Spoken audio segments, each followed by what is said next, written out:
Awesome, thank you very much, WeWork. Thanks for having us. So hello, my name is Ken Garofalo. I'm the president of the Tezos Commons Foundation Boston chapter. And to start, I just want to thank the Tezos Commons Foundation for sponsoring tonight's event. As they always do, their continued support makes these kind of events possible for us. If you want more information on Tezos Commons, you can go to tezoscommons.org. So I'd also like to recognize Boston FinTech Week 2019. We're smack dab in the middle of it. And also the FinTech Sandbox. So also, thank you to Steve Vilkas of Founder+Co. We actually co-hosted this event here today, and a lot of cool stuff that Steve has been able to do with collaborating on this meetup. He's heavily active in the entrepreneurship innovation space, and he's made the process of hosting this meetup here much more engaged and community inclusive. For instance, he was even able to partner with the local taco flavored chip company, which you'll see in the back there. They sponsored us, so we love that. Thank you, Steve. So we're going to have you say a few words about Founder+Co. Awesome. Thank you so much, my friend. You're welcome. Hey, everybody. So nice to see you. So welcome. This is pretty much one of the major reasons why I love doing what I do. It's all about people, it's all about community, and it's all about collaboration. Founder+Co, we are content driven. We are all about founders, but also the community around founders, the whole entrepreneurial ecosystem and all the segments of the innovation space. I don't want to say too much because we have a fantastic presentation to get to by Ken, but I want to thank all of you guys for coming. Stay tuned, there's a lot more Founder+Co programming where it's coming down the line, and thank you very much. And we're going to just dive right into this presentation. Thank you, Steve. And I also want to thank Crypto Live League for doing the media coverage for the event. And without further ado, let's get on to the exciting topic of security tokens on Tezos. This is what I believe to be an actual true utility use case for blockchain, and it's what gets me the most excited. For any of you that don't know, my background is in traditional banking. First, I started as an intern for Putnam Investments, TA. And then worked up to State Street, a custodial bank, so very familiar with the space of settlements, collateral, traditional finance.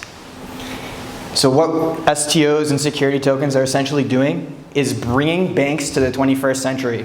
For those of you who have ever worked at a custodian bank, this screen on the left may be familiar to you. It's kind of wild that that's actually what the accounting software looks like for banks in today's age, 2019. So hopefully what security tokens can do is bring them into the 21st century. So what is a security token? In a traditional sense, securities can represent an ownership position in a publicly traded corporation, like a stock, a creditor relationship with a governmental body or corporation, like a bond, or rights to ownership as represented by an option. So a security token is a tokenized digital form of these traditional securities. It can also be real estate. So how to determine if something is a security token? The Howey test. You might remember the Howey test when there were a lot of ICOs running and there was concern whether or not they were security or utility tokens. So just to go over the Howey test, what is it? Is it an investment of money? Is there an expectation of profits from the investment? The investment of money, is it in a common enterprise? Any profit that comes from the efforts of a promoter or third party. So if the answers are yes to any of those questions, you've essentially identified a security token. So moving on here, a crypto token that passes the Howey test is deemed a security token. So these usually derive their value from external tradable asset. Like we mentioned, this could be a stock, a bond, or real estate, or REITs. And because the tokens are deemed a security, they are subject to federal securities and regulations. So there's no hiding from the government. This is a totally regulated section here. In the USA specifically, security tokens need to follow the following regulations. Regulation D, Regulation A+, Regulation S. There is cost associated with this, and it is upfront disclosed that this is what we are trying to accomplish on top of Tezos here, the security token. And the way you're seeing these security tokens become implemented on the blockchain is through STO, security token offerings. And what is an STO? So unlike an ICO, a security token represents an investment contract into an underlying investment asset, again, like stocks, bonds, real estate investment REITs. Security token therefore represents the ownership information of the investment product, and this is all recorded on the blockchain. This is where the blockchain comes in. So when you invest in traditional stocks, for example, the ownership information is written on a document and issued as a digital certificate. This is how it currently works, in the form of a PDF. So think about that. We're using PDFs for record keeping in traditional finance currently. For STOs, the same process happens, but it's recorded on the blockchain, and that data is represented in the form of a token, issued as a token. So the STOs are asset-backed, and they comply with the regulatory governance. With STOs, tokens that represent a share of an underlying asset are issued on the blockchain to accredited investors. So you're still within the realm of traditional regulations. So if you're hosting one of these STOs, you're still maybe limited to accredited investors participating.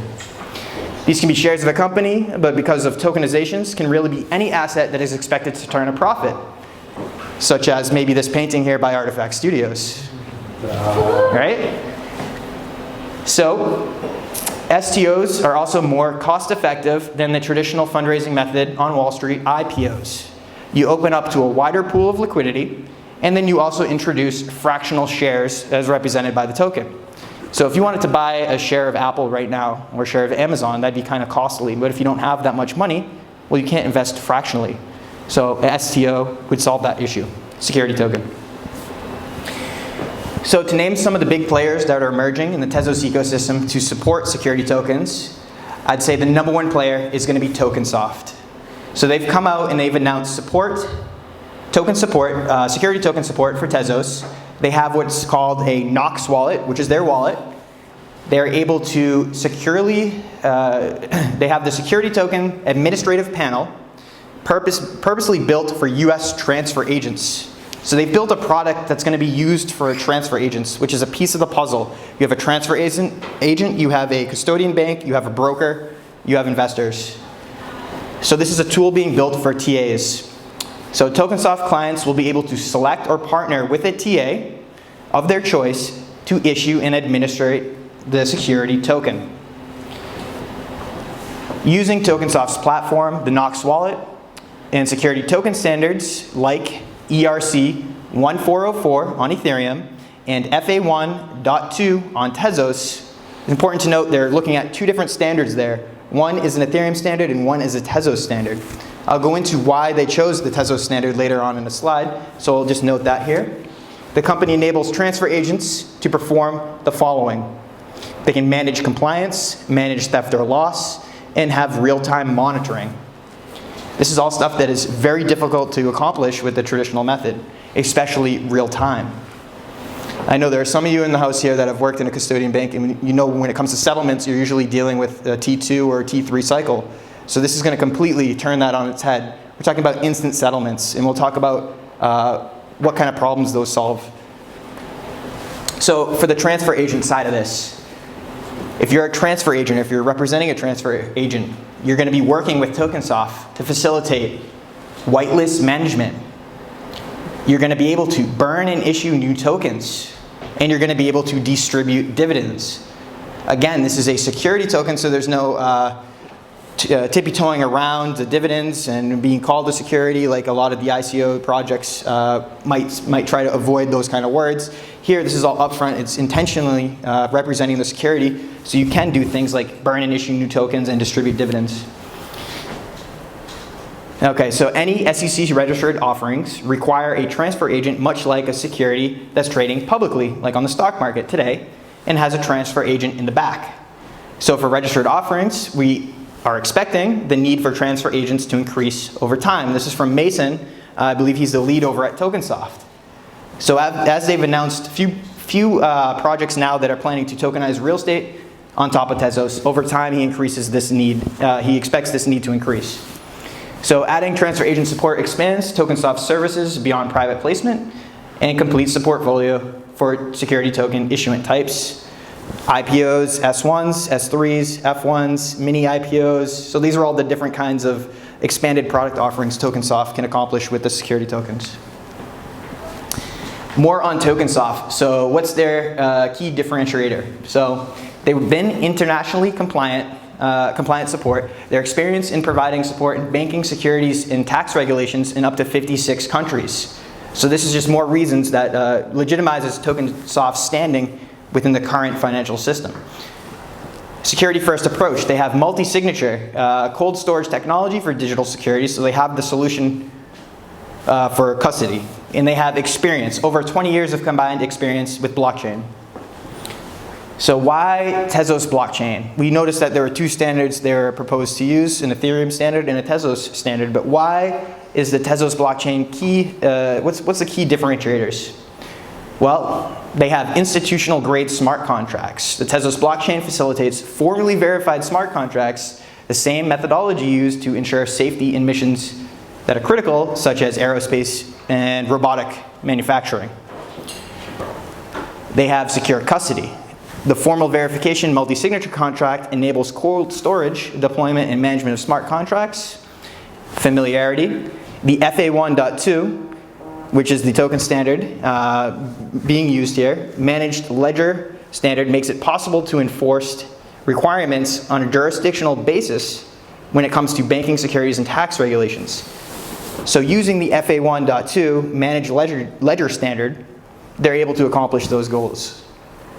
And its upgradability. So Tezos, of course, has a formal mechanism by which stakeholders can upgrade the protocol by enabling Tezos to smoothly adopt new technical features that are cutting edge, like what we'll be seeing in the near future, ZK Snark's sapling, which is going to be a privacy layer that's going to be introduced the next amendment cycle. So that should be quite exciting.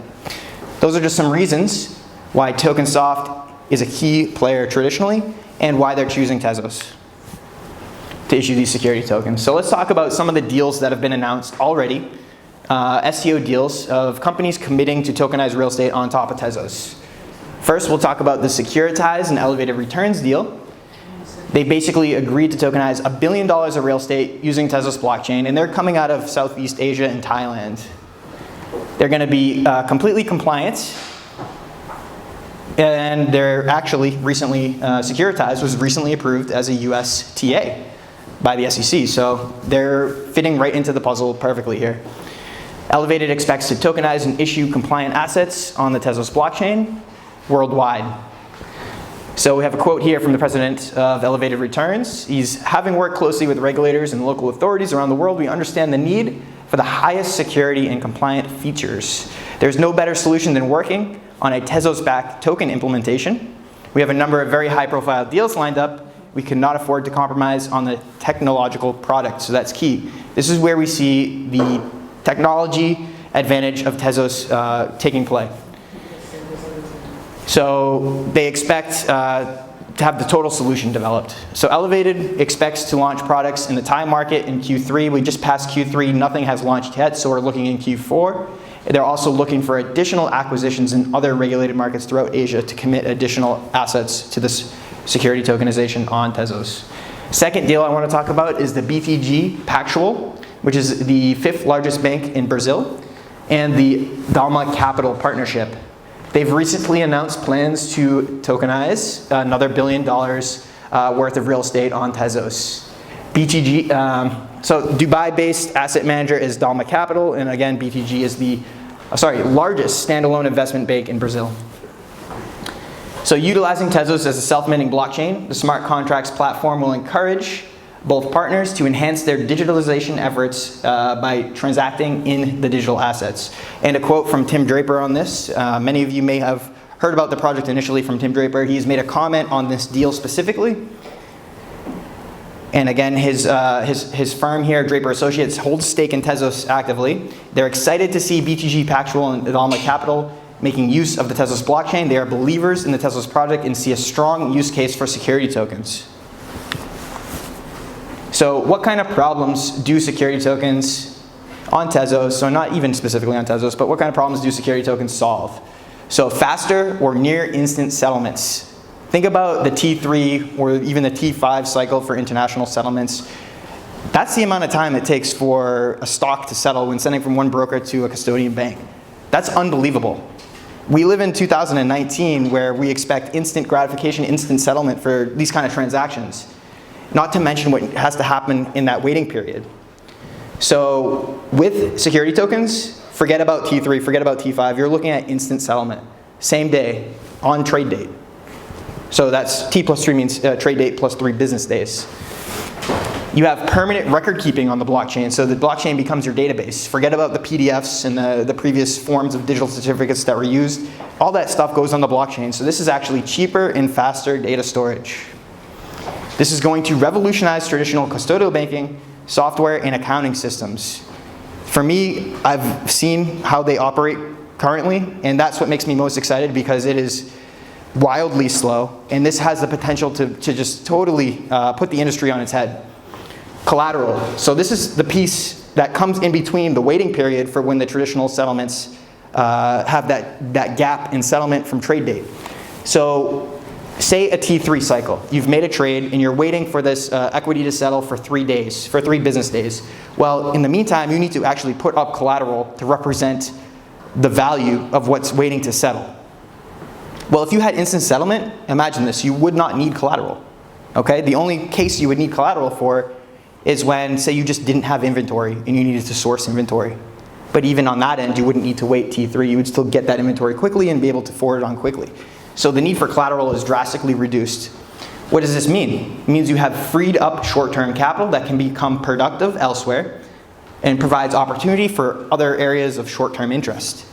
So not only are you not tying up this capital, but you're presenting opportunity for this capital to be used elsewhere. So massive upgrade in settlement time. Yeah, basically this is just, it's going to revolutionize traditional finance. Some more problems that this solves is the investment pool. Depending on regulations, you can open this up to a larger potential pool of investors. It could be globally. This is the nature of tokenized assets. Compliance must be followed, that is key. So like we saw earlier, just because you can do fractional shares doesn't mean that you will be issuing fractional shares with the initial investment. You could have to still meet accredited investor standards. So market efficiency and ownership, instant settlements, greatly improved market efficiencies. I really can't even conceptualize what this is going to do if you get rid of the T3 settlement cycle. The blockchain becoming the record-keeping database is going to, again, be cheaper and faster data storage. And of course, immutable records of ownership. So there'll be no disputes. Everything will be stored on the immutable ledger. So going a little bit outside the FD 1.2 ledger standard, there has actually been other token standards released recently on Tezos. So this is outside of security tokens. TQ Group out of New York made an announcement on June 21st of this year for assets on Tezos. So a lot of you have asking, can I build a token on Tezos? A lot of projects build on Ethereum, they use the ERC20 standard. Well, what is the equivalent of that on Tezos? So there is a link here, and the slides were published. If you guys want to click on this link, there's more information. But here is basically a code snippet of a token code that can be built on Tezos. So kind of cool. When we last met, this wasn't released, and now it is. So if you guys want to get building your own token, this is where you start. And there are some upcoming events that relate to security tokens I wanted you guys to pay attention to because, for instance, this one here, security tokens on Tezos, 3 billion in projects announced. They might cover a lot of the stuff I just covered. However, they are going to have a panel of people from TokenSoft and TQ. So you guys should tune into that September 17th. There's a link there for the Meetup page. That's going to be in the Silicon Valley area in California. And should be some great insights on where this stuff is going. And secondly, we have T-Quorum, the Tezos Global Summit. That's coming up at the end of this month, and that's going to be held in New York City. If you guys are able to make it, please do. There's going to be a lot of great conferencing and talks going on there that will further expand on security tokens as well as all other aspects of the ecosystem. So, on that note, do you guys have any questions on security tokens or anything on Tezos in general? Jacob? I think you might have touched on this a little bit, but how do they manage privacy and keeping, since all transactions are public, how do you are your asset holdings still private in some way? Right, so that's actually that's a good question. So a lot of central banks have this issue when it comes to tokenizing any kind of assets that they have. They need this privacy layer. They don't want an address to be identified and then have a record tracked Imagine if you had a checking account, for instance, and everyone know that's your checking account. Seeing all the transactions coming in and out, that wouldn't be acceptable. That's not what we expect from traditional banking. So with the Tezos governance aspect, they're able to upgrade the chain and look for the next amendment cycle to upgrade with the ZK Snark sapling that should have a layer where on these tokens you can have a privacy feature. And it's going to be something like a switch that can be turned on and off from my understanding. And that's coming up in about 21 plus 12 days, so what is that, 33 days? You should see the third amendment cycle come into effect where that stuff starts getting introduced. You can follow all that on tzscan.com, and then you can see a link under protocols. You'll be able to see the voting period and the new protocols timeline as well. Do you have something there? Yeah, so two questions, right? So how is the adoption, how much do central banks embrace this kind of a technology, right? Yep. In general. So central banks, right? They're used to doing things the way they've done for years. Yeah. They want control of their monetary system. Yeah. So what a security token does is it does not force them to switch into a new currency.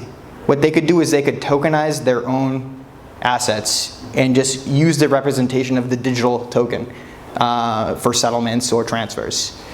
But they do need this layer of privacy. We've seen the central bank in France come out after meetings with the creator of Tezos, Arthur Brightman, saying that they're interested in the project, they're interested in tokenizing assets, but they need this privacy layer. So they're open to the idea, but they have certain requirements that are not there yet. Okay. But they will eventually, right? They should be, yeah. The teams are working on them. Yeah. And then how's the adoption rate, like in general, like let's say the US against Europe, for instance? So the deals we mentioned are in Latin America and Southeast Asia. So those are probably countries that are more on the forefront of this adoption. The last market you're probably going to see penetrated is the US, probably Europe right before that. But it is promising to see these announcements coming out. Even though they're just announcements, they haven't actually been implemented yet. Sure. It's just showing that we're just in the beginning, and the amount of money, dollar value in these real estate assets that have already been committed is quite large, already $3 billion. Yeah, it's a huge interest. Okay. So I'd say adoption is taking off, especially since this stuff is so brand new. People are already committing assets to the chain before it's even happened. So people are willing to take the risk. They see the value in it, the cost savings, and the efficiency. Justice? Yeah, mine is on the settlement aspect. You know how sometimes in trade settlements, like typical example, there's probably a trade that is supposed to settle like in Europe, and then eventually we realize that maybe the broker has a position, say in the US, so instead of settling it in Europe, like we want to move the settlement to BTC so it can settle. Like in putting this on the blockchain, like do we have that flexibility to make that changes like in real time? So are you talking about collateral that's being held, the slippage on the collateral, or are you talking about The shares aspect, like the shares? Yeah, the exchange of the shares. You know how Okay, so the shares are coming in internationally. it's coming. So like the initial agreement, like arrangement, the shares were supposed to say the settlement location. It's Okay. So talking about settlement location, right? Yeah. So matching instructions from one broker to another. Exactly, and then we realized that the broker doesn't have a position in Europe, but in like DT. Right. So we want to change. So you have to go in, you have to amend the instructions on that settlement item to fit the DTC location where previously it was set up in Euro location, we'll say. Exactly. So you know, putting it on the chain is like immutable, right? So Right. like when you have to make such changes, like would this allow these changes to be made? So I will go back to this slide here.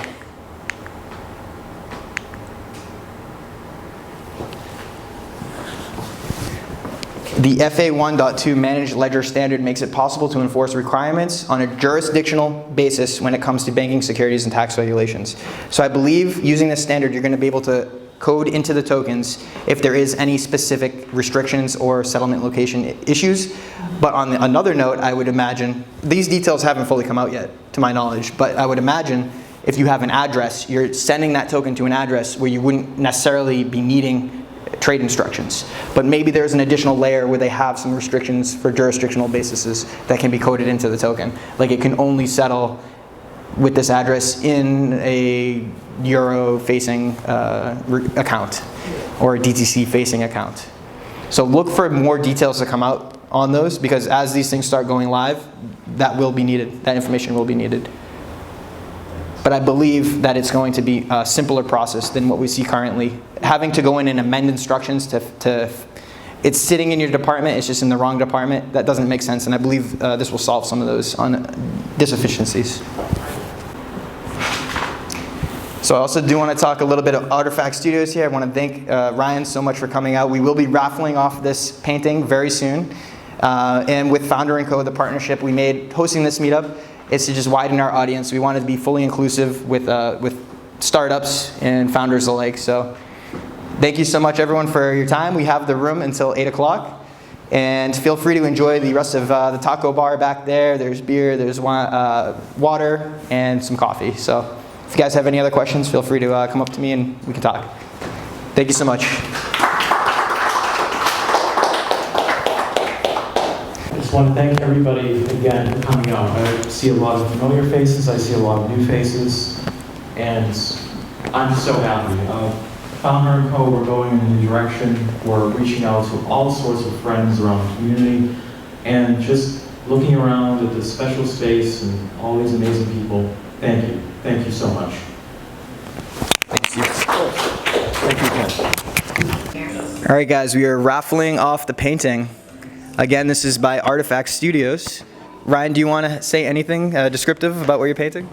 Oh, well, first off, thank you for having me out, Ken. I appreciate live painting. I do tons of events, music events, weddings, all different types of stuff, mural work as well. Cryptocurrency is a new avenue, a new platform for artists in which to showcase their work and get it out there, get it out. And I'm interested in the utility that crypto provides for artists to make a sustainable living making art, because it's not easy. So interested in how we can kind of integrate a little bit. So this is our first time experimenting with this. So hope you enjoyed it. We definitely enjoyed it, and he definitely has a TZ1 address. So if you guys want to book some work from Ryan, he does accept Tezos, probably other cryptocurrencies as well. But we'll definitely include all those links on our socials and the video as we post this stuff. So okay, without further ado, we have a random number generator here. It's not formally verified. I'm sorry, guys. I should have a smart contract for this. But let's generate. Whoever is number 5 on the list has won the painting tonight. It's not me, that's for sure. Luigi. Oh, Luigi. Yes. Congratulations. And is there a name for the painting? No, I don't know. That's up to you. What is the name? That's tough. Put me on the spot. How about Eternal Tezos? Sounds artistic. All right, guys. Thanks again for joining us.